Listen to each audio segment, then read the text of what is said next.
كثير من الحكايا الفلسطينية غرقت في البحر، فالبحر هو الذي يجمع الفلسطينيين ويفرقهم، وما كان من هذه الجدارية إلا أن تنتشل ما تبقى من هذه القصص، حيث افتتح معرض قلنديا الدولي المركب من مشاهد بصرية تعنى بحياة أهل البحر وبواقعهم. إنهم الناس الذين على علاقة وطيدة بالبحر، فإما يعملون به أو يحرمون منه أو يرقدون في قعره.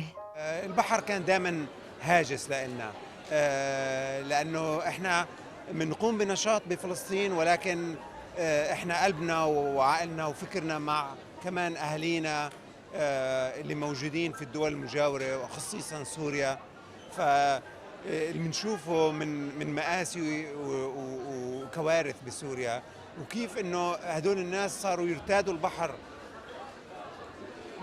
هروبا من هالحرب ولجوءا لدول تانية. أصبح البحر بدل ما يكون طوق نجاة لهم أصبح مقبرة. أنا شخصيا كفنان تشكيلي عادة ما بشدني كثير ولا بستفزني الفوتوغراف، بس اليوم أنا شفت إنه في نمطية جديدة من الموضوع، وأكثر في عدة صور اللي استفزتني يعني كفنان.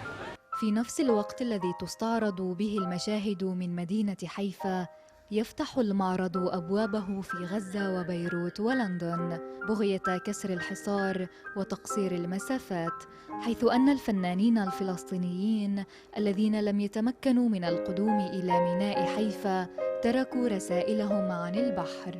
فالبحر هو الذي يثير الذاكرة والألم، ليس للفلسطينيين وحدهم، وإنما لكل من التجأ إليه. ب 48 فلسطين فقدت أرضها، لكنها أيضا فقدت بحرها، ولم تبقى إسرائيل في فلسطين التاريخية غير قرية واحدة على البحر اسمها جسر الزرقاء. اللي بيحاول يعملوا هذا المعرض هو أنه يستحضر حكايا الأهل والناس الساكنين على البحر. على الرغم من أن البحر يميت أهله، إلا أنه يحيي حكاياتهم الفلسطينية حتى وإن كانت موجعة، فذاكرتهم تعبق بالبحر.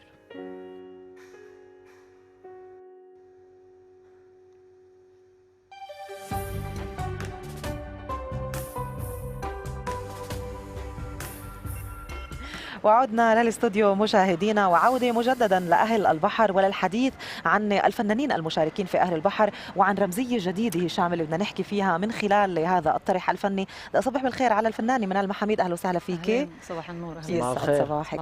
منال، حضرتك من المشاركين في معرض أهل البحر، وبدنا بداية نسمع عن يمكن إبداعك الفني في هذا السياق، وكان في رمزية جدا جميلة، يعني إحنا وأنا وهشام نعد للحلقة ولمشاركتك في رمزية حلوة اللي حابين نحكي عليها، والكلمة بداية لإلك. يعني صباح الخير بالأول. صباحك. أنا الصراحة العمل اللي بشارك فيه هو العمل موجود في الجمعية العربية الثقافي في حيفا، العمل تركيبي اللي مبني من براميل. يعني أنا حبيت أربط تاريخ حيفا بما أنه كان الخط شركة البترول العراقية كركوك من حيفا، يعني كان إلي مهم جدا إني أربط هاي الحبكة الزمنية المعينة اللي كانت في حيفا واليوم مش موجودة للأسف. عشان هيك البراميل أخذت حيز كبير من عملك الفني، وإلها رمزية مهمة، وإنك عدتي للجذور وللتاريخ. مزبوط. كمان حبيت يعني هن البراميل معروضين بشكل مع الصور فوتوغرافية اللي في مشغول عليها فوتو مونتاج.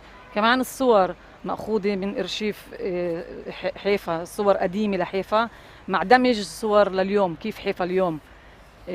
هون الطريقة كانت لإلي مهمة إني أعرضها بشكل مش فوتوغرافي عادي، إنه مجرد صورة معلقة على الحيط، إلا إني أربط الأوبجكت أو المجسمات البراميل اللي يعني فيها كل تاريخ، يعني فترة الاستعمار، يعني بالنسبة لي هي رمز لفترة الاستعمار كمان اللي كانت موجودة في حيفا في البلاد.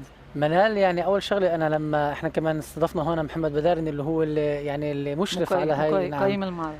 نعم، فتحية له لمحمد بدارني. يعني أنا أخذني بعيد كتير الاسم اللي تم اختياره أهل البحر. أهل البحر اسم كتير فني، وأفكر رح يضل راسخ في تاريخنا إحنا، وخاصة إنه اسم كتير جدا فني. ردود فعل الجمهور أو الأشخاص اللي أجوا وشافوا المعرض واللي شافوا رسوماتك؟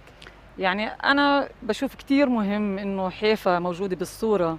يعني هاي تاني مرة يعني بصير شراكة معينة مع في الداخل الفلسطيني، وهذا إشي أو خطوة يعني للتواصل كتير مهمة إنه تكون في الداخل.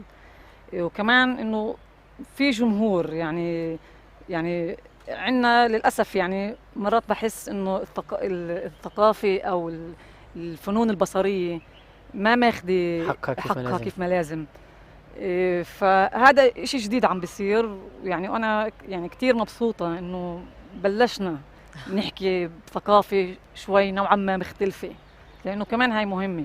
يعني نعم. صرت تحسي منال مقارنة مع سنوات سابقة أنه عن جد اليوم الجمهور أكثر متلقي لهذا النوع من الفن، عم نحكي على الفنون البصرية، نعم. أكثر عم بيشارك وبحب أنه يشوف يمكن حتى هاي الأمور الرمزية وربطها الجميل والمبدع في التاريخ وفي الحقبة الزمنية اللي تحدثتي عنها. أكيد يعني في تغيير، وكمان ما كان في قبل مساحات اللي تعرضي فيها فنية، فاليوم يعني عم نشوف في تغيير، عم بيصير مساحات فنية إنك تعرضي فيها أعمالك.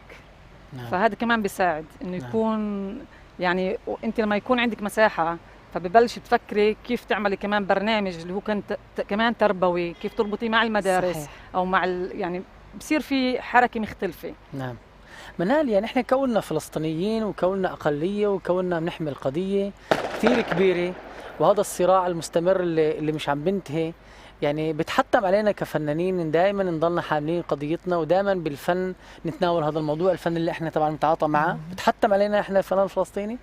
يعني ما فيك تفصل، يعني انا ما بحب انه يتحتم علينا، يعني ما ببلش منه يعني محتوم، بس في عندنا واقع اللي احنا عايشينه، والواقع يعني كثير مركب ومربوط في تاريخ معين، وما فيك يعني تفصل التاريخ اذا بدك تحكي عن اي شيء. يعني كل شغله بدك تحكي عنها هي إلها تاريخها، يعني في عندنا رواسب من شغلات. نعم. اللي بعدنا عم ندفع، مش بندفع ثمنها الا يعني واحنا بندفع ثمنها، منال ورح نبقى ندفع ثمنها يعني. بس احنا يعني يعني احنا جزء منها، يعني فيش يعني ما فيك تفصل اي شيء من السياسي. يعني حتى لو ان انا بدي احكي عن عمل يعني كثير له مهم الانسانيه، يعني البعد الانساني والاجتماعي، يعني في كثير اشياء كمان مهمه، مش بس البعد السياسي.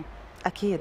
بس وانا بعتقد انه البعد الانساني اهم وله وزن وقيمه اكبر من البعد معلوم السياسي. يعني انا يعني بشكل عام لما بدي احكي او في عندي فكره لعمل جديد، يعني البدايه بتطرق الى للبعد الانساني او الاجتماعي اللي فيها السياسي موجوده. وهذا شيء يعني احنا دائما بنقول يمكن مش بامكاننا انه نفصل او نتجرد من كل الامور السياسيه، ولكن انه اكثر نعطي قيمه ونعطي وزن للجانب الانساني وللبعد الانساني. هذا الشيء اللي يمكن يحل لنا كثير من ازماتنا، حتى مش بس بفلسطين، على مستوى الشرق الاوسط.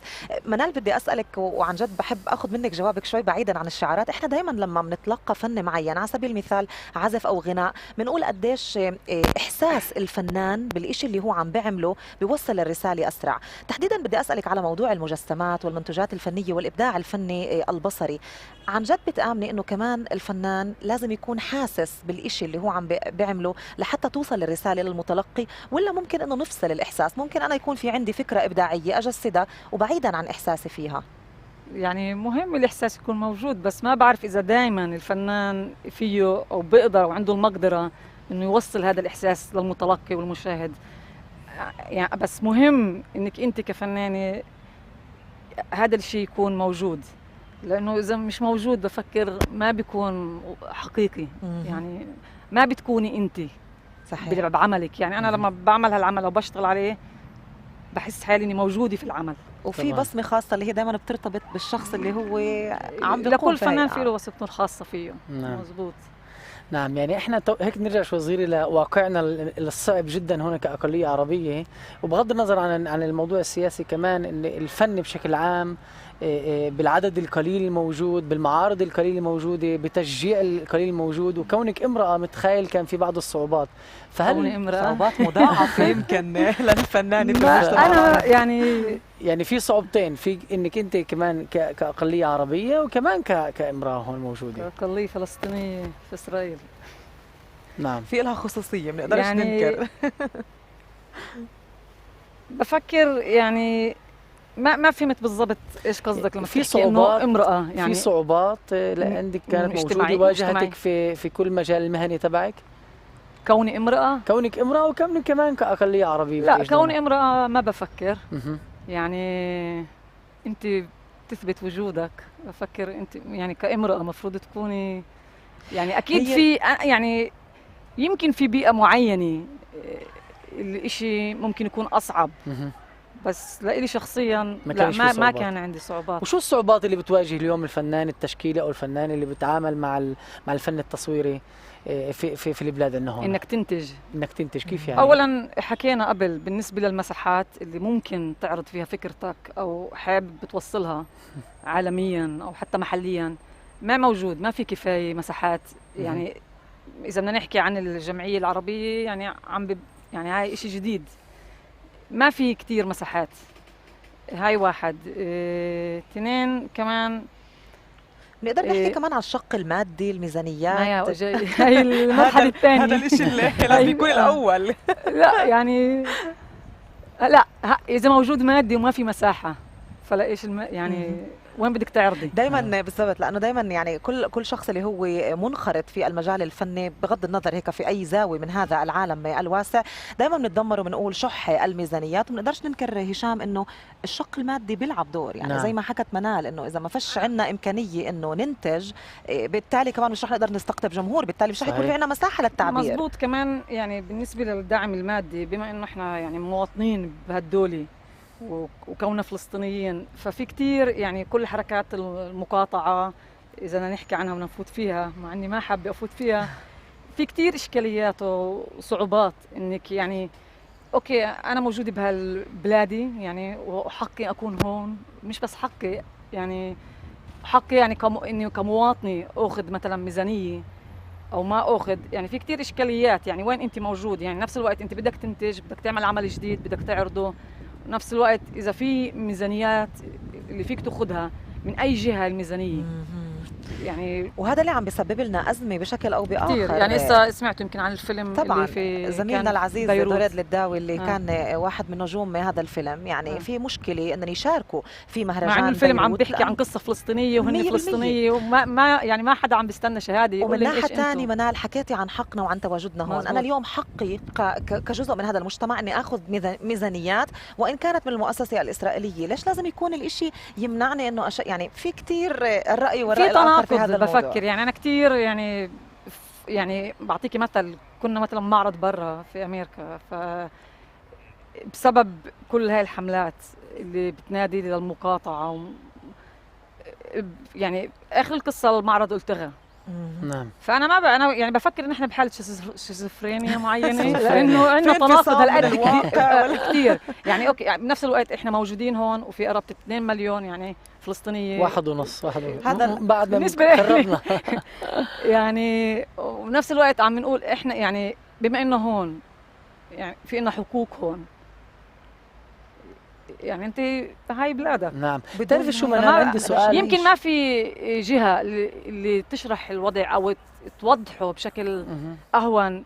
يعني خاصه يعني انت موجود بوضع هالقد مركب. انت وصفتي مش بس مركب، يعني انت عندك من جهه الدوله والشقه الثانيه يعني اذا بدك تتقدمي يعني انا بحب اعرض الدول العربيه اكيد انتمائك يعني للعالم العربي يعني مهم لإلي، بس نفس الوقت طبعا يعني عالميا كمان مهم، مش انه بس دول عربيه، بس كمان اذا هاي الجهه الثانيه عم بتشكك فيكي ومين انت. صحيح. وعم بزاودوا كل هالحركات، فوين احنا موجودين ما بعرف يعني. وهذا الشيء يمكن اللي بنرجع بنقول قديش خصوصيه المجتمع الفلسطيني في الداخل مركبه، وعن جد هي لها خصوصيه كتسميتها. للاسف لحد اليوم العالم العربي ما عم باخذ مسؤوليه حل هاي الاشكاليه الموجوده. يمكن لازم يجي يحررونا ما بعرف.